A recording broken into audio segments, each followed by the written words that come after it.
The Martinez family mansion had always felt familiar in a way I couldn't explain. Even as a child, visiting my grandparents for mandatory Sunday dinners, I'd find myself pausing in certain hallways, overcome by déjà vu. The curve of the grand staircase, the way sunlight fell through the stained glass windows in the library, the peculiar echo of footsteps in the east wing. It all resonated with something deep in my memory. "Elena, stop dawdling," grandmother would snap, catching me running my fingers along the mahogany wainscoting. "A lady doesn't touch the walls." But I couldn't help it. The house called to me, like it held secrets I was meant to discover. Now, at 35, standing in that same foyer with my adopted son Michael's hand in mine, I finally understood why. "Mrs. Harrison," the housekeeper's voice pulled me from my thoughts.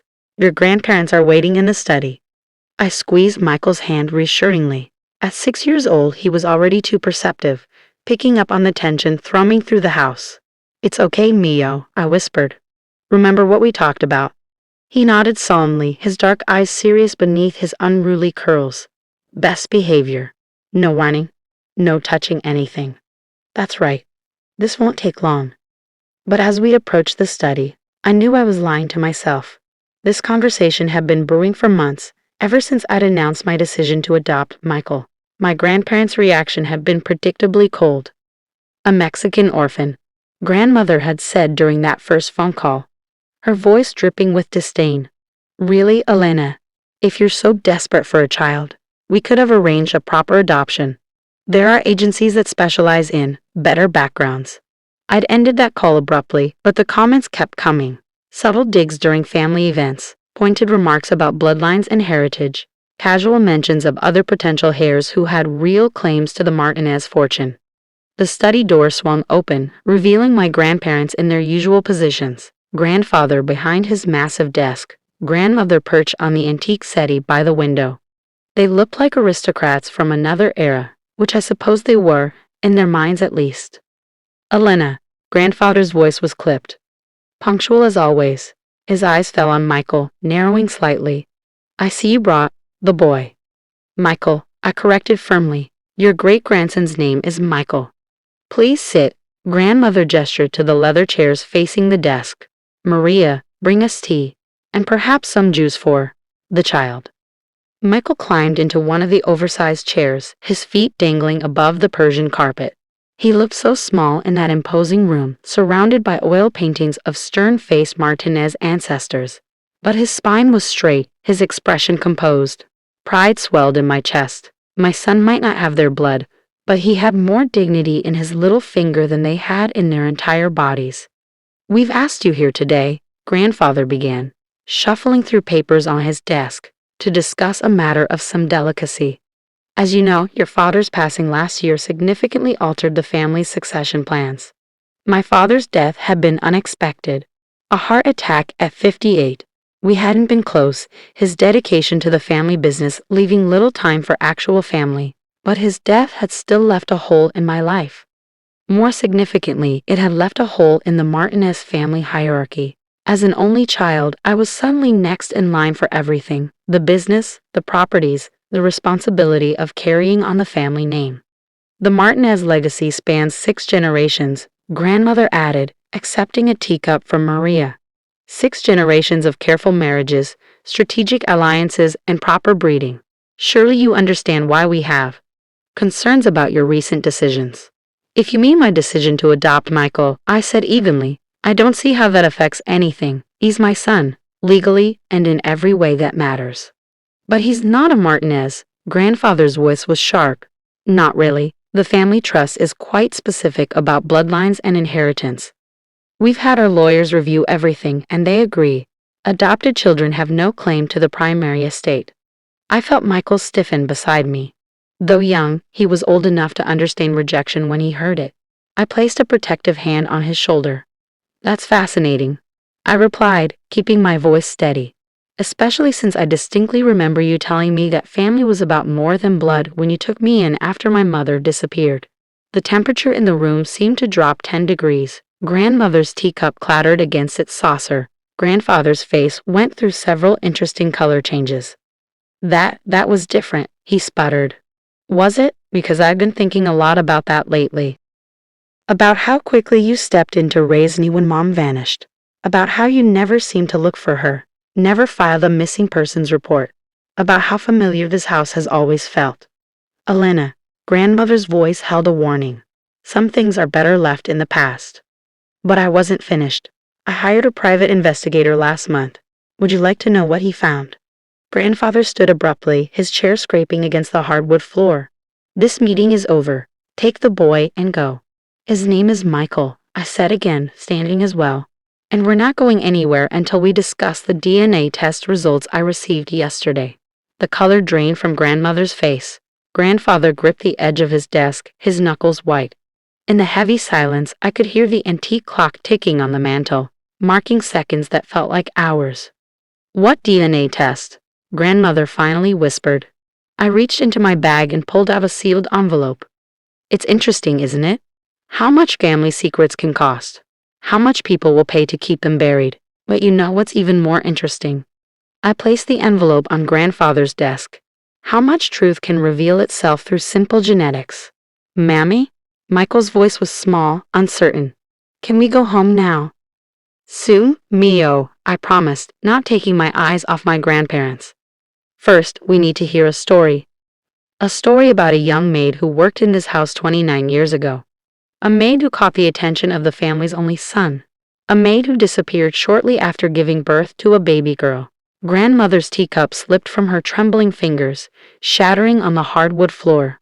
The sound echoed through the study like a gunshot. Her name was Isabella Ramirez. I continued, my voice steady despite the thunder of my heart.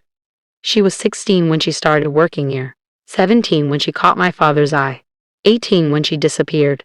You have no proof. Grandfather's voice was hoarse. These are wild accusations. I opened the envelope, spreading its contents across his desk. Birth records from St. Mary's Hospital. Police reports that were mysteriously never filed. Bank transfers to an account in Mexico. And DNA results showing that Isabella Ramirez was my biological mother. Michael watched wide-eyed as papers scattered across the polished mahogany. He might not understand everything happening, but he knew this moment was important. What did you do to her? I asked, finally voicing the question that had haunted me for decades. Grandmother stood shakily, smoothing her silk dress with trembling hands. We did what was necessary. For the family. For you. For me? I laughed bitterly. You sent my mother away, erased her existence, and raised me as your granddaughter. All for me. Your father was engaged to Margaret Wellington. Grandfather snapped. The merger between our companies would have secured the Martinez empire for generations. We couldn't let some maid's indiscretion ruin everything. Indiscretion? The word tasted like poison. I was a baby, a human being, not some scandal to be covered up. We give you everything, grandmother insisted. The best schools, the finest clothes, a place in society.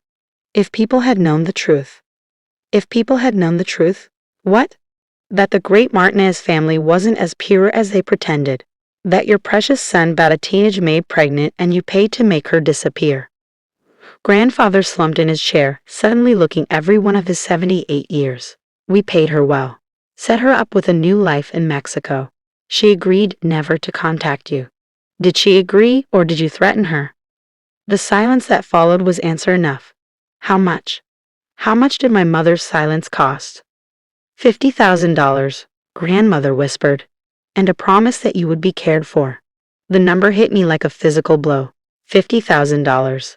That's what they thought a mother's love was worth. That's what they paid to steal my heritage, my identity, my truth. And now you have the audacity to tell me my son isn't real family? I pulled Michael close to me. That he doesn't deserve to inherit because he's adopted. Because he's Mexican. That's different, grandfather began. But I cut him off. No, it's exactly the same. You're still trying to control who belongs in this family based on your twisted ideas of blood and status. Well, guess what? By your own logic, I'm not a real Martinez either. I'm the daughter of a Mexican maid you paid to disappear. But you're still blood, grandmother protested. Still our great-granddaughter. And Michael is still my son, I shot back. My child, whom I chose to love, just as you chose to raise me. Or was that just about protecting your precious reputation? I pulled another document from my bag, this one fresh from my lawyer's office. I'm not just here about the DNA test. I've spent the last month digging through property records, trying to understand why this house always felt so familiar. Grandfather's face went ashen. Elena, imagine my surprise when I discovered that this mansion wasn't built by Martinez money at all. It was inherited through marriage, specifically through my grandmother's side of the family, the Ramirez side. I spread out the property records, yellowed with age but clear in their implications. Isabella Ramirez wasn't just any maid. She was the granddaughter of the original house staff, whose family had served here for generations. She grew up in the servants' quarters, playing in these halls just like I did. That's why everything feels familiar. This house is in my blood, but not the way you thought. Grandmother sank back onto the settee, her composure finally cracking. How did you find all this? Property records are public, and old servants talk, especially when someone asks the right questions. Maria? I called out, knowing the housekeeper was listening from a hallway. Would you join us, please? Maria entered, her gray hair neat under her cap, her spine straight despite her years. She'd been here as long as I could remember, always watching, always silent. Until now. I knew Isabella, she said quietly, helped raise her after her parents died. Watched her grow up in these halls, and I watched them send her away when she needed us most. You knew. Grandmother's voice was barely a whisper. All these years. We all knew, Maria replied.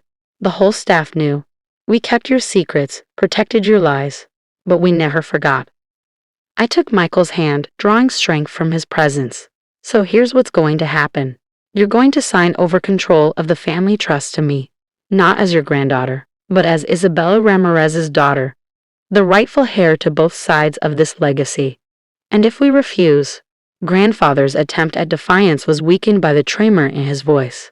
Then everything comes out. The pregnancy, the cover-up, the payoff.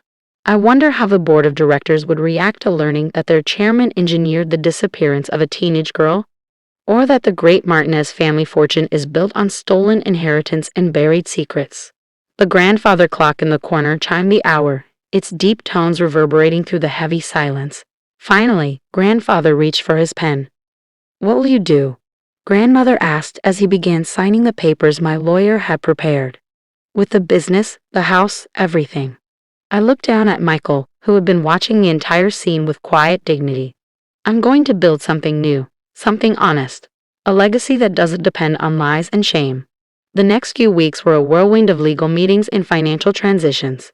My grandparents retired to their villa in Spain, their carefully constructed world of privilege and pretense crumbling around them. The family business underwent a transformation, with new policies emphasizing transparency and ethical practices.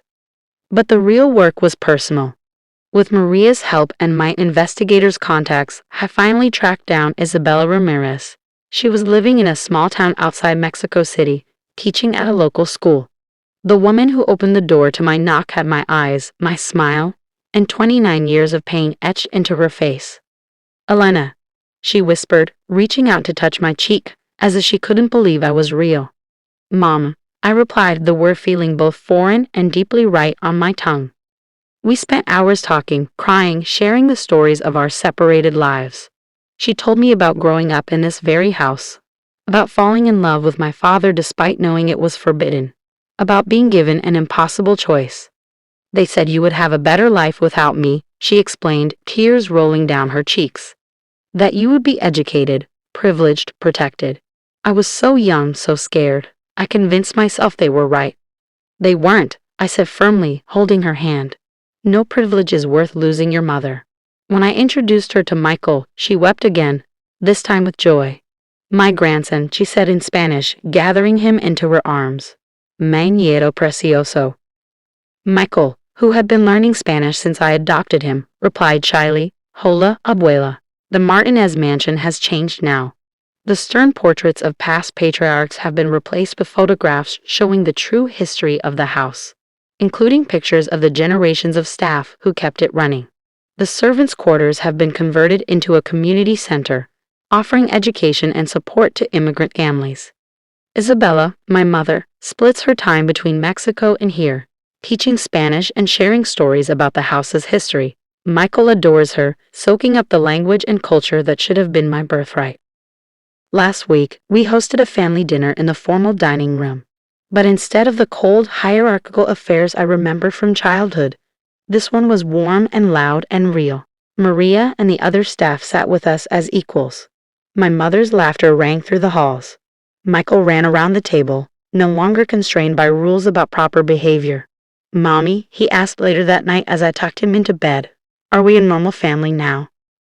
I thought about our unconventional household, the adopted son, the long-lost mother, the staff-turned-family, all the hidden stories finally brought into the light. "No, Mio," I replied, kissing his forehead. "We're not normal. We're real, and that's much better." The next morning, I found my mother in the library, running her fingers along the same mahogany wainscoting that had always drawn me. "I used to do this too," she said, smiling at the memory. "The house remembers, even when people try to forget." "Did you ever think you'd be back here?" I asked, joining her by the window. "Never," she admitted. "But life has a way of bringing truth to light. Your son taught me that." I raised an eyebrow. "How so?" "Because you chose him with love, just as I chose to have you. The Martinezes never understood that family isn't about blood or status or inheritance. It's about love, about choice, about seeing the truth in each other's hearts." As if summoned by our conversation, Michael appeared in the doorway, proudly carrying a book of Spanish stories Maria had given him. "Abuela," he called out, "will you read with me?" My mother's face lit up with joy. "Of course, my amor. Come, sit with us."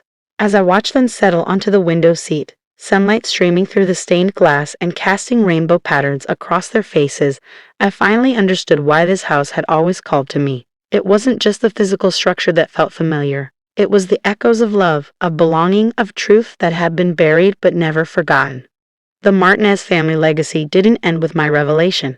It was reborn, transformed into something stronger and more beautiful than mere bloodlines could create. In the end, the greatest inheritance wasn't the money or the property or the family name. It was the courage to choose love over pretense, truth over tradition, and real family over rigid rules about who belongs and who doesn't. Every Sunday now, we still have family dinners in the big house. But instead of cold silence and careful manners, the rooms ring with laughter, with stories in English and Spanish, with the sound of children running through halls that once echoed only with whispered secrets. And in these moments, I look at my chosen son and my found mother, at the family we've built from the ashes of lies. And I know that some inheritances are worth more than all the Martinez millions combined. They say home is where the heart is. But sometimes, home is also where the truth finally breaks free, where long-buried love resurfaces, and where new stories begin. In the end, that's the only legacy worth passing on.